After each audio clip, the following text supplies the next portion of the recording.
Hey everyone, welcome to another exciting episode of the Scratch and Track podcast presented by the Dude Grim Show and co-produced by Mr. IVEST. I am the Dude. And I am Grim, and today we're going to take a look back as we start 2023, and we're going to look at what we think the best albums are of 2022. Ooh, what a year it has been, Grim. I thought so too, and you know, one thing I'd like to point out as someone who's a fan of music, I think it's always important that people continue to listen to new music, because whether you have a specific genre or genres that you're interested in or artists, there's always new interesting music that comes out. So be open to it. Definitely. I mean, this year, you know, King Gizzard came out with 5 albums and Taylor Swift came out with 4 of the same album. So, yeah. I mean, it's pretty great. Yeah. I mean, continue to listen to new music. Yeah.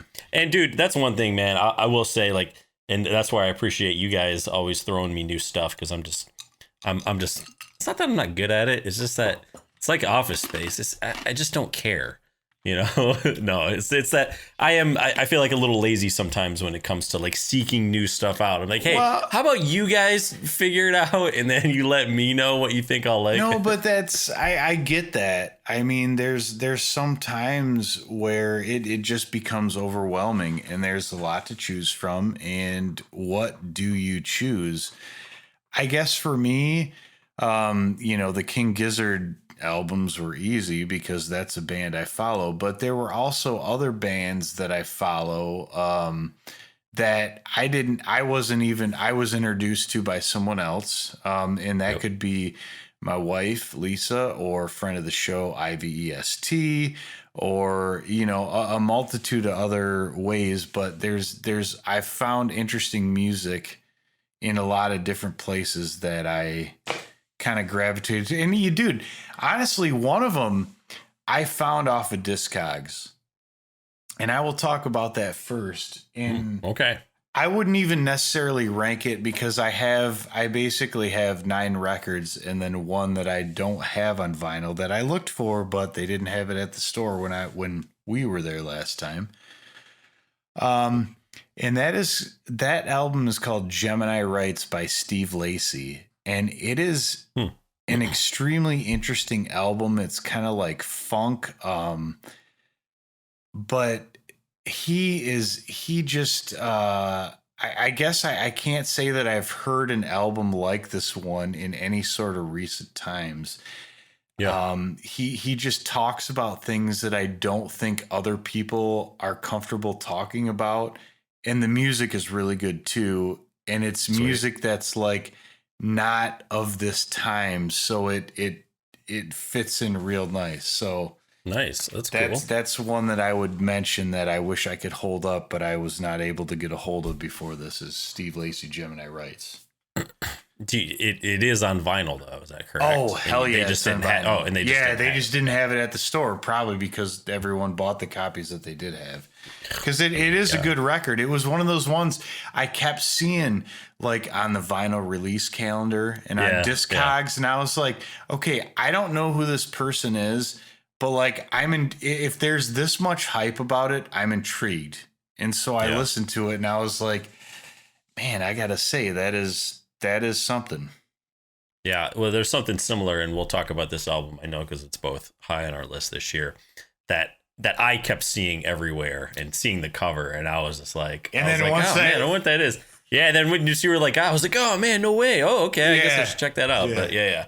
So I guess before we get into the ones that kind of we share that are the top ones, I kind of want to run through some of the ones that I think make this list, that maybe we haven't shared and I think are worth noting for the folks out there. Friends and family. So the first one, number 1, is one. My wife bought an album by this gentleman, goes by the handle of Panda Bear. Yeah, it is. And it's got like a sheen to it. It has like a texture. But really? Panda Bear released this new album, and it has things on it that when I listened to it the first time, I was like, dude, he makes like mariachi. There's just influences in this album that you would not expect. And it was one where when I listened to it the first time, I think I went out and bought it on vinyl the same day because I just knew that was one that would be played around my house a lot, and it has been. Yeah, dude, that's sweet. Now the next one I know, co-producer Mr. IVST would Big say fan. Something about, and this is Sudan Archives' Natural Brown Prom Queen. I don't really know how to describe this. Imagine if you had somebody who, I don't know, maybe had some of the same tendencies as like a Beyonce, but also could play the violin and had a lot more talent. No offense. That's just my take on it. No, please be offended, actually. Yeah. Now, another one we did a first impression on. We did. That is Silverback's archive material. And when I heard this one, it was like... Market. It was like Market, dude. It was like there was a band who was like channeling Pavement. But they also have a female in the group who sings, so it kind of brought in other aspects of stuff that I really liked with that. Cool. Dude, Santa Gold Spirituals. This is a really good record that I would recommend to anyone. It just she has collaborated with the Beastie Boys. She's done a lot of cool shit, and it just I don't know. I thought a really good record. So those are my ones that you and I do not share that I wanted to mention because I think they deserve to make the list of stuff I've heard. I think the main one that I have that we probably don't share, but we do share this band, is going to be Omnium Gatherum by King Gizzard and the Lizard Wizard. And dude, I just, the thing is I feel like I really chose this album for my list for a couple of reasons. One is that they put out a couple of, smaller albums this year. Basically, we had, Maiden Timeland, and then other one was Laminated Denim, where they're kind of like 4 15-minute songs, two on each, or one on each side, on each album. And then they had, a couple more in October. But this one was like, I felt like sort of like a bit, I'll call it sort of a big proper release. If that makes sense. And I mean, like a full album. I mean, yeah, I think some people compared it to like if King Gizzard ever made a White Album. Yes. Like I think Stu might even have said that too, which, I mean, not many people feel comfortable comparing themselves to the Beatles, but I don't know if it was really that. It was more just the style, because he was just stylistically it goes all over the place, dude. There's rap on this album and there's metal.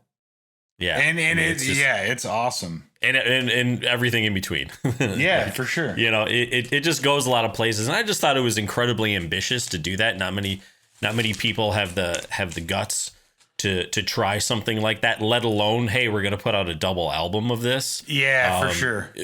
And they just have such a plethora of material. Candles. I mean, and here's the other thing, man. Dude, there's good. It's just good. Yeah, it's good. They do a good job at all of this stuff, and it may not be for everyone. But I think if you're a fan of them and their music, you're going to be like, wow, you're going to at least appreciate it, I think. So now I have this one as well. And my question to you is, what color vinyls is yours with? Is it the magenta ones? That's what mine is. Yellow recycled butterfly. Nice. Oh, that's cool. Yellow. Yes, yellow recycled butterfly. Okay. But I think everything else that we had, we kind of cross over. Yeah. Pretty much. I think we had a different order, but yeah, that's pretty much. I think that's a great pick. If I'm going to pick the next one, I'm going with Cheat Codes.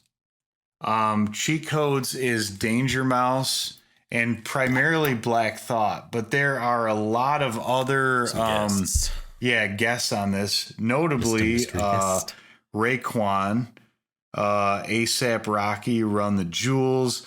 My favorite one though is, dude, they pulled out a verse from the late MF Doom, and that was the first one, yeah, that I heard on the radio. So good. And dude, MF Doom has always been one of my favorite rappers, and like to hear something posthumously from him where it was like a verse that you didn't even know existed.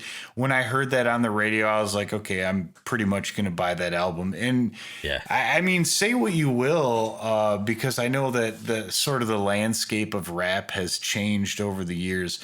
I think it is just an absolutely phenomenal album. Like, both Danger Mouse and Black Thought are at, you know, some of the best stuff they've done, because I don't think, when we talked about this, I don't think Danger Mouse has done a true hip hop album since the Mouse and the Mask.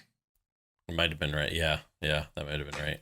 So it was cool because he's done a lot of amazing work in other areas, but like to have him come back and do it like a true hip hop album, I thought it was fantastic. Yeah, and I just love that the sound of the album is just so incredible. The soul. Yeah, because he pulls these old samples and it's really good. It's just so unique. So I mean, if you're just a fan of music, like go check it out. You're not gonna get this record and be like, wow, I wasted my money here. I mean, it's a great record. Yeah. What's next for you, dude?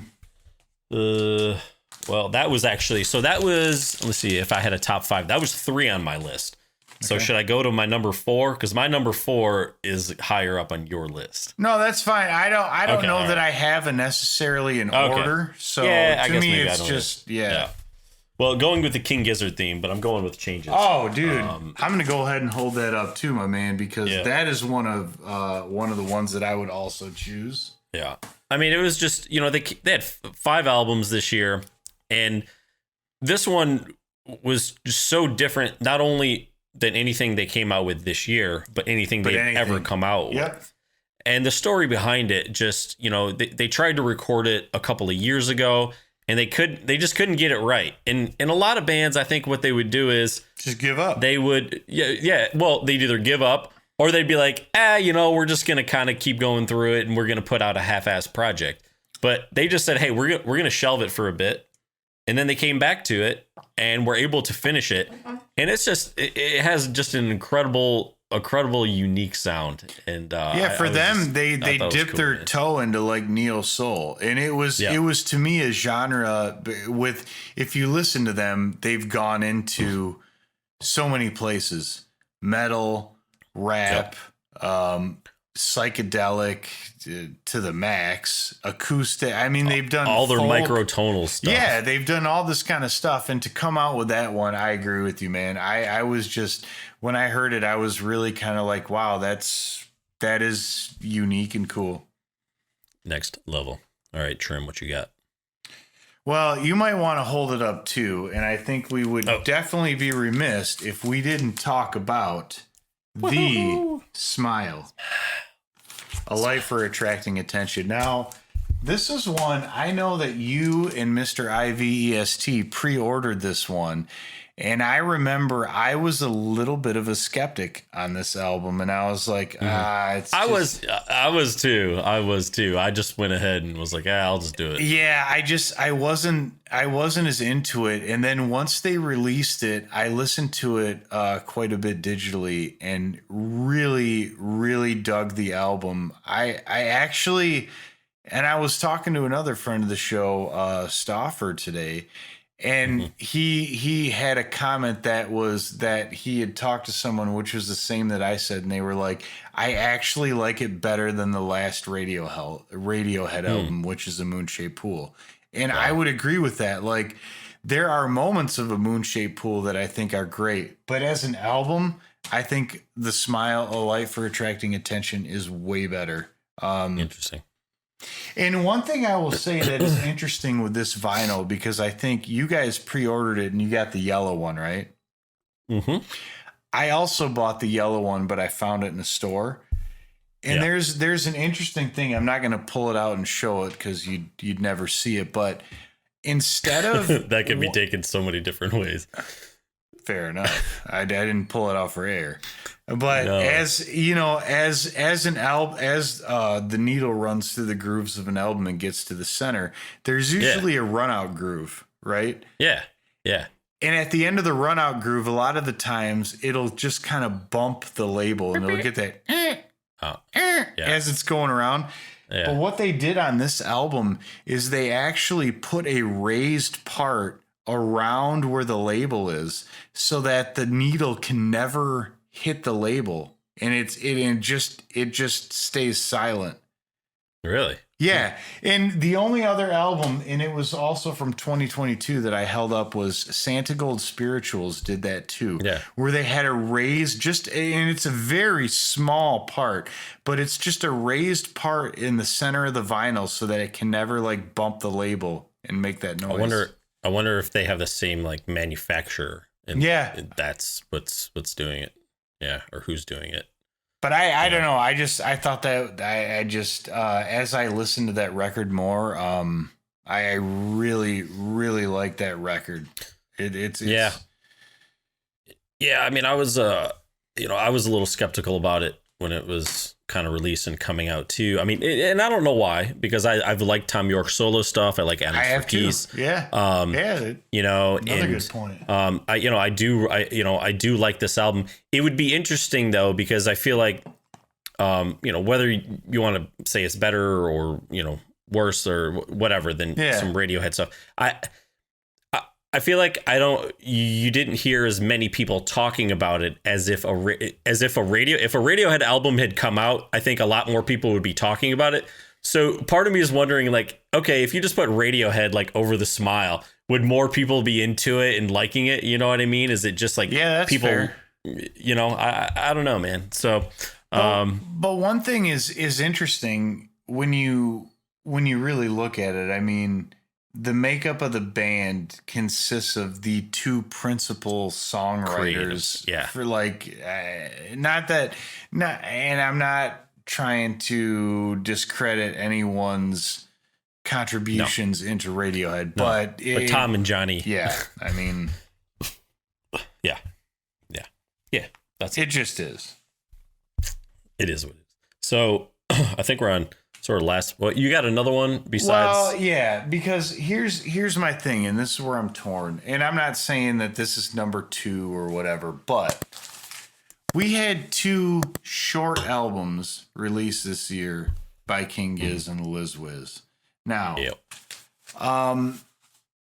if I were granted, I was lucky enough, and we've talked about this when we did our first impressions, to get the denim covered laminated denim.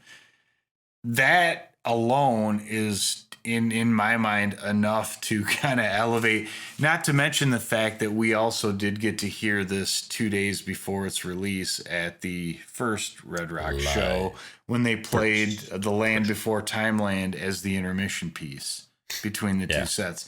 But I do like the album. I think it's a really good album. But dude, I'm sorry. Like, this cover, this is going to be one of those albums that goes down in history as like an incredibly valuable album. I have no doubt about that. Yeah, I haven't looked it up on Discogs recently, but I imagine the price hasn't gone down. It was $150 last time I looked. Dude, it's crazy, man. It's crazy. But dude, if I was gonna rank them based on the content, I would honestly. Now this.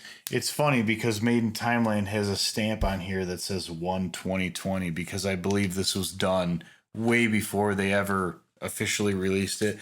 But dude, Made in Timeline goes into places that, forget about King Giz, I just don't think most bands go into it. It's got like techno, tribal beats, rap. I mean, in a half hour, it takes more of a musical journey than most bands take in their whole career. You know? And that, no joke. Play the same song. Yeah. But, dude. Pretty much. Numero uno. Toro y Mahal. I'm so glad that you dug this the way I did, because when I heard it, I was just like, how are more, and you know what's funny is when I've looked at some lists, people are not talking about this album, dude. It's I don't understand why. It's so good. It's so good, man. It's so good. I just, I think I equated it when we did our episode on it. I think I equated it to basically to like Tame Impala.